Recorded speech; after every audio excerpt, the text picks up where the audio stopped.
देखिए, आप समझने की कोशिश करें कि हम इंटरनेशनल दुनिया को कह रहे हैं कि हमारे मुल्क में आके इन्वेस्ट करें। हम उनके लिए वीज़ा पॉलिसी हमने बनाई है जिसको बिजनेस वीज़ा पॉलिसी का हमने नाम दिया है। हम कैसे सोच सकते हैं कि अफगानिस्तान हमारा ब्रदर हमसाया मुल्क है, उसके इन्वेस्टर्स आएंगे, हम उसको डिस्करेज करेंगे? हम सिर्फ बात कर रहे हैं कि जो इलीगल लोग यहाँ पे रह रहे हैं, जो लीगल फ्रेमवर्क में आना चाहता है, जो वीज़ा के साथ आना चाहता है, पासपोर्ट के साथ आना चाहता है, जो यहाँ पर बिजनेस करना चाहता है, उसके लिए तो इन्वेस्टमेंट करना चाहता है, हम उसको वेलकम करेंगे। जिस तरह हम किसी और मुल्क के शहरी को बिजनेस वीज़ा के लिए फैसिलिटीज़ दे रहे हैं, वो अफगान शहरियों के लिए भी है।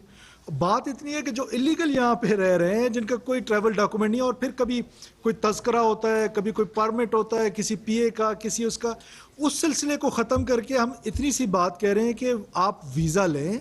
जिसने पाकिस्तान में आना है, दुनिया में कई ऐसे ममालिक हैं जिनकी डिवीज़न हुई है, जो डिवाइडेड विलेजेस हैं, जो अब हमारे प्रोविंसेस में आप देख लें, पंजाब डिवाइड हुआ है, सिंध डिवाइड हुआ है। तो अब ऐसी सूरत में क्या वहाँ पर वीज़ा पॉलिसी है या नहीं है? तो हम वीज़ा पॉलिसी कर रहे हैं और वीज़ा के थ्रू लोगों को इनकरेज कर रहे हैं कि वो वीज़ा लेकर आएँ। हमारे भाई हैं, हम उनको फैसिलिटेट करेंगे, वो हमारे मेहमान होंगे। और हमारी कौम मेहमानों की इज़्ज़त करना जानती है। हम कोई एहसान फरामोश थोड़ी हैं, हम कोई मेहमान फरामोश थोड़ी हैं। हम तो बड़े हमारी कौम में बड़ी वो है, हम तो अपने मौसलों को याद रखते हैं। उस्मान मुजफ्फर ITV से। सर जी ये बताइएगा कि शरीफ फैमिली के हवाले से बताया जा रहा है कि उनको फैमिली थ्रेट्स हैं, तो सर इस हवाले से कोई थ्रेट्स है शरीफ फैमिली? देखिए, इस वक्त तो मैं प्रेस कॉन्फ्रेंस कर रहा हूँ अफ़गान या इलीगल जो रिपेट्रेशन है उस पर, और उस पर मुनासिब रहे तो बात कर लें। और थ्रेट्स तो हमारी पॉलिटिकल पार्टीज़ को, पॉलिटिकल लीडर्स को, और वो तो मौजूद है, ऐसा नहीं है कि नहीं है। कैरन BBC से।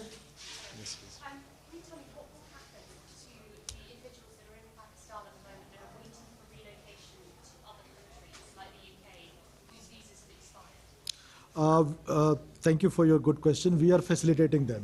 They are here on a transit base. We are facilitating their exit, and we are in contact with all other embassies here in UK, in Canada, and other countries. And we are facilitating them. We don't harm them. We are not going to harm them. We know where they are staying, and we have all the lists, so we will be facilitating them.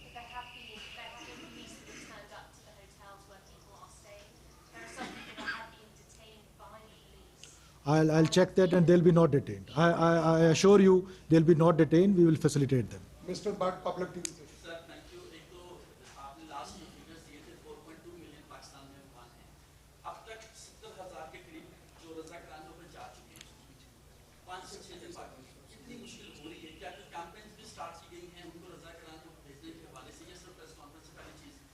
दूसरा sir, this is very sensitive time के NADRA passport office immigration मुकाम की collaboration with media is very important. We don't have anybody जिसके साथ हम connect कर सकें, पूछ सकें भाई ये फेक न्यूज़ है, नहीं फेक न्यूज़। बगैर वर्जन के खबर चलती है, तो बाद में ज़ाहिर है दिस इज नेशनल सिक्योरिटी।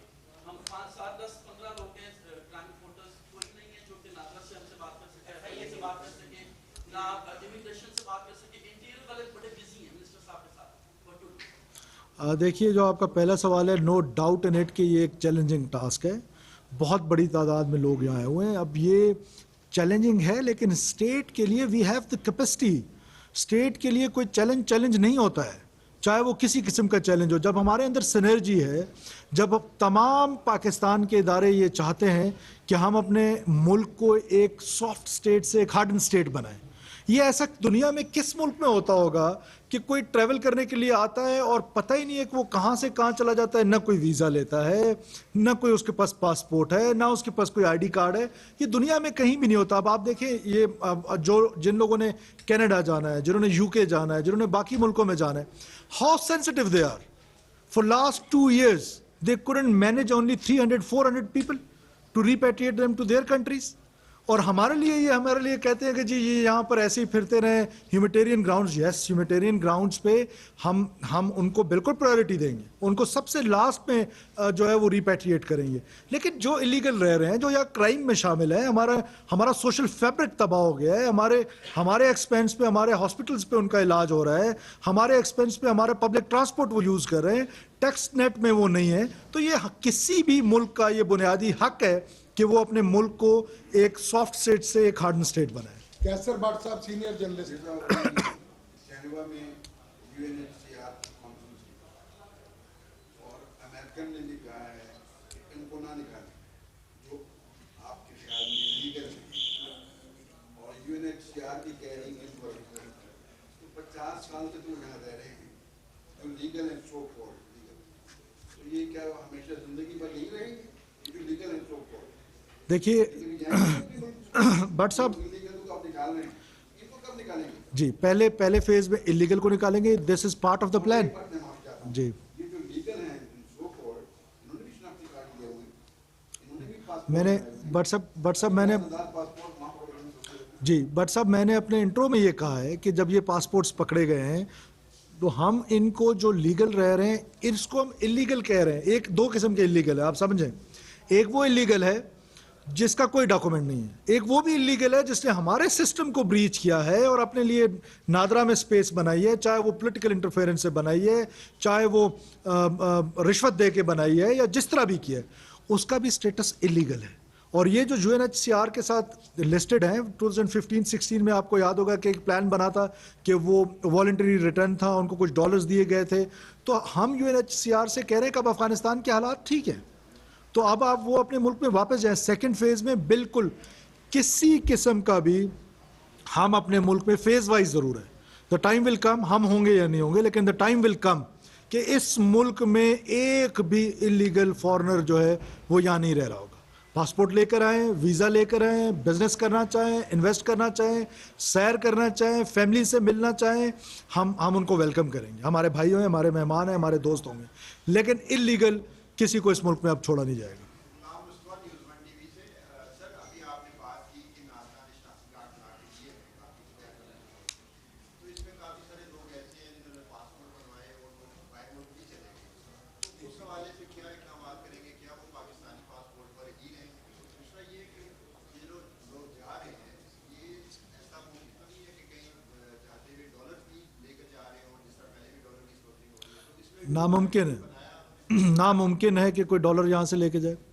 किसी किस्म की स्मगलिंग की इजाज़त नहीं दी जाएगी। मैंने आपको बताया कि अफ़गान करेंसी में उनको 50,000 रुपये लेके जाने की इजाज़त है। इसी तरह कोई ईरान से आया हुआ है, उसने जाना है तो वो ईरानियन करेंसी में लेके जा सकता है। इसी तरह वो किसी और मुल्क से आया है। बदकिस्मती ये है कि लोग इस परसेप्शन को एथनिक लेके जा रहे हैं और एक पर्टिकुलर मुल्क जिस अफ़गानिस्तान की तरफ लेकर। अब मेरी बदकिस्मती है कि सबसे ज़्यादा इलीगल फॉरेनर्स जो है वो हैं अफ़गानिस्तान के, तो अब मैं ब्राज़ील का नाम तो नहीं ले सकता, अब उनको ब्राज़ील तो नहीं भेज सकता, ज़ाहिर है अफ़गानिस्तान के तो अफ़गानिस्तान ही भेजा जाएगा ना। तो अफ़गान करेंसी पे लेके जाएंगे और किसी डॉलर की सूरत में या किसी भी सूरत में उनको नहीं इजाज़त दी जाएगी। देखिए, हम उनके पासपोर्ट कैंसिल करेंगे, हम दुनिया में जहाँ होंगे हम वहाँ उन ममालिक को लिखेंगे कि ये हमारे सिटीजन्स नहीं हैं, ये इलीगल इन्होंने पासपोर्ट को अप्रोच किया है। और हमारी देखिए गलती तो हमारी है, हमारी सिक्योरिटी देखें, ये जो नादरा है ये क्यों एक नेशनल सिक्योरिटी का इदारा बन गया है।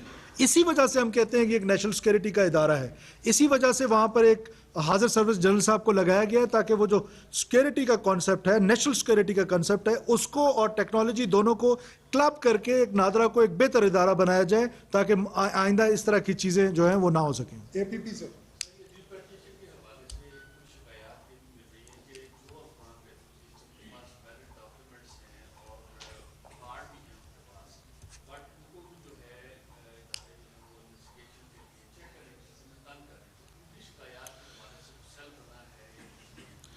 जी, अब उसमें यह है कि हमने इंटीरियर में एक सेल बनाया है, वो मेरा ख्याल है आजकल में हम उसको 1 नवंबर तक अनाउंस कर देंगे। हॉटलाइन बनाया है, उसमें कोई भी शिकायत लेकर आए। देखें, जब इतने बड़े पैमाने पर होंगे तो ज़ाहिर है थोड़ी बहुत तो वो होगी, लेकिन हमारे बड़ी क्लियर कट डायरेक्शंस हैं तमाम फोर्सेस को, किसी किस्म की कोई मैन हैंडलिंग नहीं होगी। स्पेशली जो एल्डरली लोग हैं, स्पेशली जो बच्चे हैं, स्पेशली जो ख़वातीन हैं, बड़े एहतराम के साथ उनको ट्रीट किया जाएगा, लेकिन बड़े फर्म अंदाज में। ये नहीं हो सकता है कि किसी भी गाँव में कि मैं लीगल हूँ, लीगल के साथ एक इलीगल ट्रैवल कर रहा है तो ज़ाहिर है हमें चेक तो करना पड़ेगा। अब उसके लिए यही हो सकता है कि वॉलंटरी रिटर्न को हम क्यों इनकरेज करें कि उसमें यह होगा कि हमें वो मैन हैंडल होने से बच जाएंगे, वो गिरफ्तारियों से बच जाएंगे, वो पकड़े जाने से बच जाएंगे। जब एक बंदा छुप रहा होगा किसी भी मुल्क में, छोड़े पाकिस्तान को, किसी भी मुल्क में कोई एक बंदा छुप रहा होगा, वो इलीगल होगा, तो क्या उधर की फोर्सेस उधर छापे नहीं मारेंगी? क्या उधर की फोर्सेस वहाँ पे जाके उनको पकड़ेंगी नहीं? तो जब पकड़ेंगी तो फिर हम ये काम क्यों ना करें? जमान मुगल साहब, 1 मिनट, जमान मुगल साहब। मिनिस्टर साहब काइंडली ये बताइएगा कि हम सरकार की तरफ से ये कहते हैं कि जी इतने अफगानी हैं, उन्होंने इलीगल जो है वो डॉक्यूमेंट्स ले लिए हैं, 12,000 पासपोर्ट पकड़े गए हैं, मुख्तलिफ चीज़ें हम कहते हैं, तो इसमें जो लोग मुलव्वस हैं हमनी तौर पर कितने ऐसे लोग हैं जिनको सजाएं हुई है, या जस्ट इसी तरह है कि जस्ट एक प्रेस रिलीज आ गई और पता चला कि 2 पकड़ लिए हैं, 3 पकड़ लिए हैं, बस खाना पड़ेगा? देखिए, मामला इतना है कि ये जो मामलात होते हैं, हमारे सिस्टम्स इस तरह के हैं, ये इतना आसान नहीं है, लेकिन विद इन नादरा मैं आपको यकीन दिलाता हूँ कि जब ये सारी इन्वेस्टिगेशन हमारी कंप्लीट हो जाएगी, जो भी उसमें मुलव्वस होगा उनको सज़ाएं देते हैं, और अकाउंटेबिलिटी का एक सिस्टम मौजूद है तमाम इदारों में अपने तरीके से वो कर रहे होते हैं। ये ज़रूरी नहीं है कि वो प्रेस पे आए, लेकिन ये ज़रूर मैं आपको यकीन दिलाता हूँ कि अकाउंटेबिलिटी का सिस्टम अपनी जगह पर मौजूद है।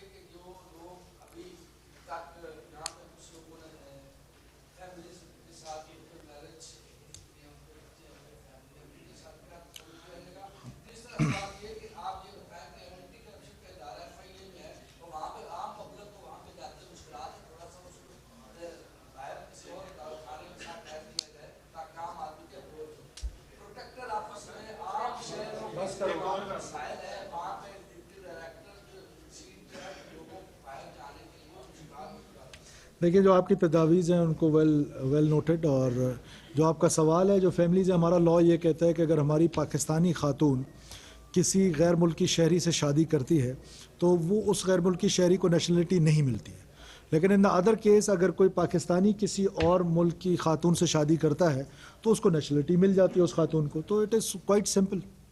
लास्ट सवाल जी, लास्ट सवाल।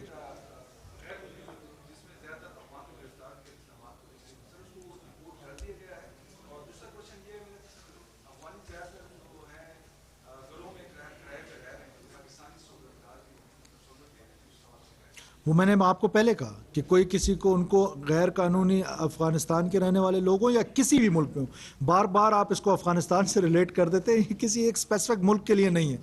कोई भी किसी गैर मुल्की को, इलीगल गैर मुल्की को किराए पे घर देगा, वो फैसिलिटेशन में आ रहा है, और फ़ॉरेन एक्ट जो हमारा है वो उस पर FIA का जो है वो इम्प्लीमेंट होगा और वो सफ़र करेगा। तो मैं पाकिस्तानियों को आपके तौसत से बार बार ये कह रहा हूँ कि प्लीज़ आप लोग आके बताएं, और हम वो जो हॉटलाइन बना रहे हैं उसमें इंफॉर्मेशन सेंटर बना रहे हैं कि लोग हमें इन्फॉर्म करेंगे कि मेरे हमसाए में इतने अफगानी, तो आपने नज़र आ जाना है, स्टेट से कोई चीज़ छुपी नहीं होनी है।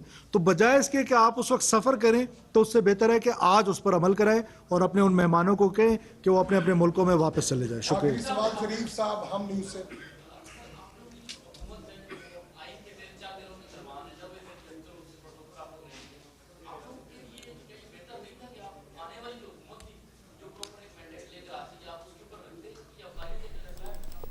रियासत से कुछ छुपता नहीं, अपील कर रहा हूँ कि 1 नवंबर की डेडलाइन का ख्याल रखें। हमें मालूम है गैर कानूनी मुकीम गैर मुल्की कहाँ कहाँ हैं। ये कहना है निगरान वफाकी वज़ीर दाखिला सरफराज बुगटी का, जो इस वक्त प्रेस कॉन्फ्रेंस कर रहे हैं।